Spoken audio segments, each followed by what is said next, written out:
नमस्कार मित्रों, मैं ममता वाजपेयी भोपाल से मेरी हरी भरी छत पर आपका स्वागत है। लीजिए, मैं फिर हाजिर हूँ नए वीडियो और नई जानकारी के साथ। आप देख रहे हैं इंडियन टेरेस गार्डनिंग आर्ट और आज का वीडियो बहुत महत्वपूर्ण है।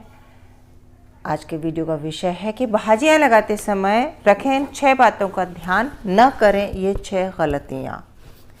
अक्सर आप लोगों के प्रश्न आते हैं कि हमारी मेथी मर जाती है या हमारी पालक अच्छी ग्रो हो रही तो बड़े पत्ते नहीं हो रहे और धनिया तो उगती ही नहीं है।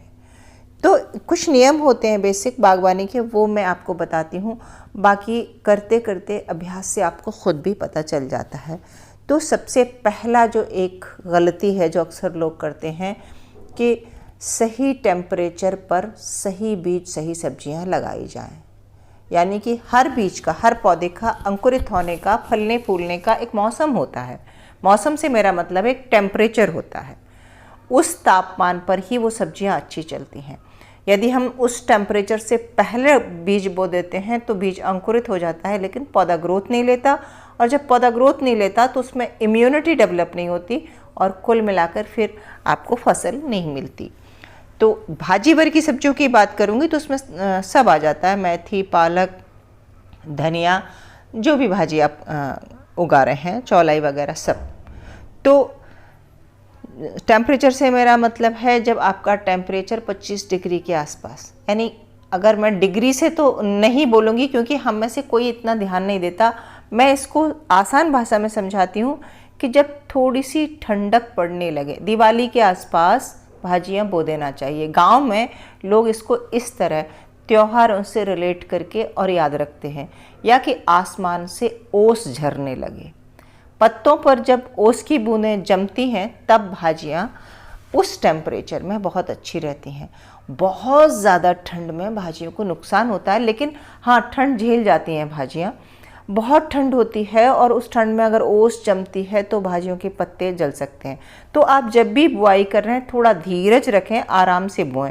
जैसे इस साल के सितंबर तक, अभी तक अक्टूबर तक बरसात हो रही है, हमारे यहाँ एमपी में तो हो रही है। और जब बरसात और बादल की बात आती है तो भाजियों का दुश्मन है बादल। आसमान में बादल हुए और बूंदें गिरी और आपकी फसल है जो भाजी की उगी हुई है वो मर जाएगी, खत्म हो जाएगी। क्योंकि पानी की बौछार पड़ते, जो आसमान से पानी पड़ता है ना, उससे पिट जाता है। भाजी का अंकुर इतना मुलायम होता है, उसको पानी से ऐतराज नहीं है, लेकिन प्रेशर से जो बूंद आती है उस प्रेशर से वो ज़मीन में लौट जाती है भाजी और मिट्टी में मिलके फिर वो खराब हो जाती है। तो आप ना एक फसल चक्र बनाएं बीजों का, यूट्यूब पर देखकर या कहीं से किसी कृषि वैज्ञानिक से पूछ के या किसानों से पूछ के कि किस महीने में कौन सी सब्जी लगाई जाती है, बस उन्हीं सब्जियों पर जाएं। हाँ, आजकल नई रिसर्च के द्वारा हाइब्रिड की सब्जियां बेमौसम की भी ली जाती हैं, पर आप अगर बिगनर हैं, आपको नहीं पता है, तो आप ऐसा प्रयोग न करें। आप भाजियों के लिए वो टेम्परेचर लें दिवाली के आसपास, जब थोड़ी ठंडक पड़ने लगे और आसमान से ओस झरने लगे और बूंद बादल, बरसात बिल्कुल ख़त्म हो जाए। जब बरसात चली जाती है ना, बरसात का मौसम चला जाता है और जो शरद ऋतु आ जाती है, शीत ऋतु में आप भाजियाँ लगाएं। पहली गलती अक्सर लोग ये कर देते हैं। दूसरी गलती है कि फिर मिट्टी जो इसके लिए बनाते हैं, तो भाजियाँ हैवी फीडर होती हैं, इनको बहुत सारा खाना चाहिए। थोड़े समय में ये ग्रोथ देती हैं और इन्हें हम उखाड़ के ख़त्म भी कर देते हैं। तो इनका जीवन काल बड़ा थोड़ा होता है, 35 से 40 और 45 दिन के अंदर भाजी की फसल तैयार होके आ जाती है। तो अच्छी ग्रोथ चाहिए और फॉलिएज ग्रोथ चाहिए, पत्तों की ग्रोथ चाहिए, तो नाइट्रोजन रिच खाद चाहिए। और जब मैं नाइट्रोजन रिच खाद की बात करती हूँ तो मेरा कहना है कि गोबर की खाद या बकरी की मेमनी की खाद, वर्मी कंपोस्ट भी गोबर की ही खाद होती है, तो हम इसमें 50% तक खाद ले सकते हैं।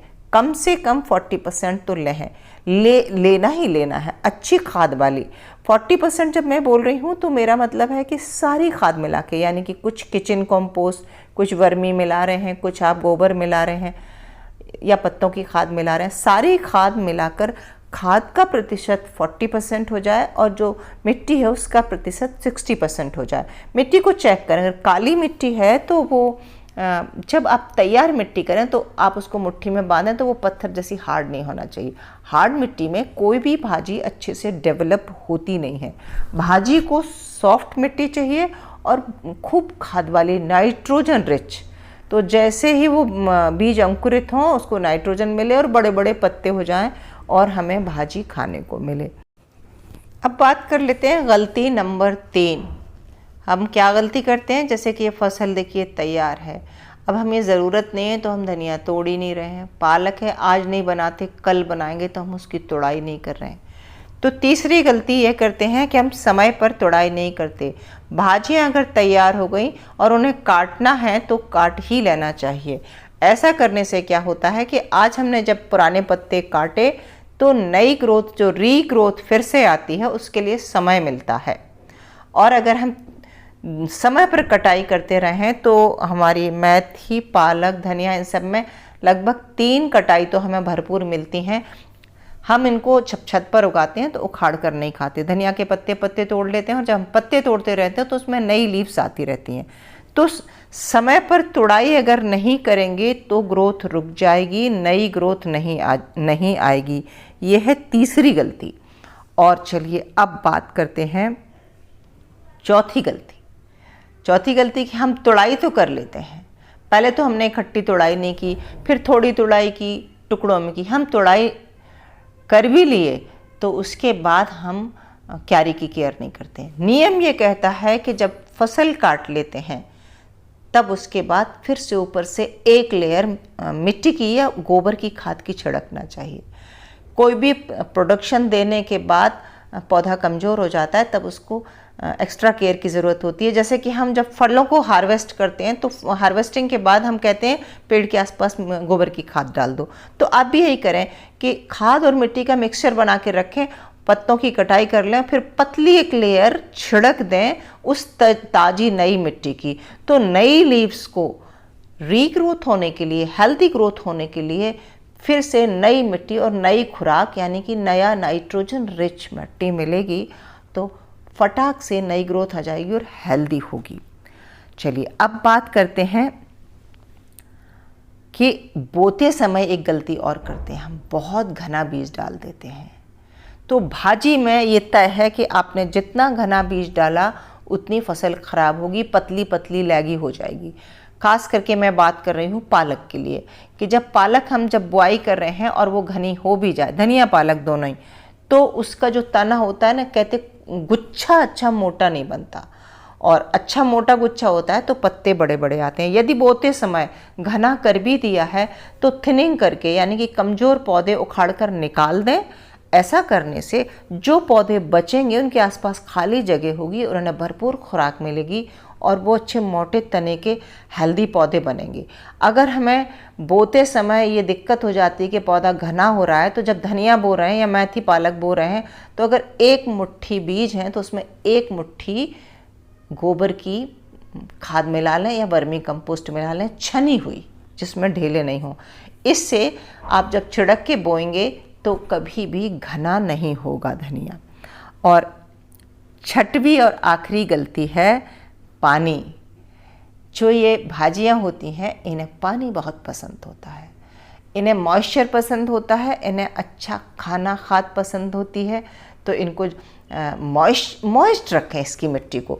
आप इसे ओवर वाटरिंग नहीं कह रही हूँ मैं, क्योंकि ओवर वाटरिंग तो किसी भी प्लांट को नहीं चाहिए होती, लेकिन उस हद तक न करें। बाकी पौधों के लिए हम कहते हैं कि जब मिट्टी ड्राई हो जाए तब आप डालें, इसमें ड्राई होने की ज़रूरत नहीं है। बस मिट्टी मॉइस्ट है तो आप दोबारा से पानी दें, और जब दें एक बार तब भरपूर दें, इतना दें कि ड्रेनेज होल से निकल जाए।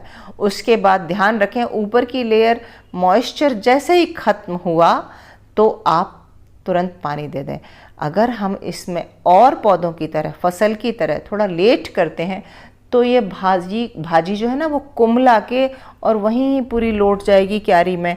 फिर जब आप पानी देंगे तो इसकी जो ग्रोथ है, रीग्रोथ पे फ़र्क पड़ता है, उतनी हेल्दी नहीं रहती। तो कुछ ज़्यादा बातें नहीं हैं, मैं एक बार फिर से रिपीट करती हूँ कि सही टेम्परेचर पे बुआई करें, सही मिट्टी बनाएं, समय पर तुड़ाई करें, हर तुड़ाई के बाद खाद का छिड़काव करें और घना नहीं बोएं, पानी भरपूर दें। तो उम्मीद है कि ये टिप्स आपके बहुत काम आएंगी, और वीडियो ज़रा भी अच्छा लग गया हो तो लाइक कर लें, शेयर कर लें, और हाँ, कमेंट करके ज़रूर बताएं, और सब्सक्राइब तो मुझे कर ही लें। मिलते हैं अगले वीडियो में, तब तक के लिए नमस्कार।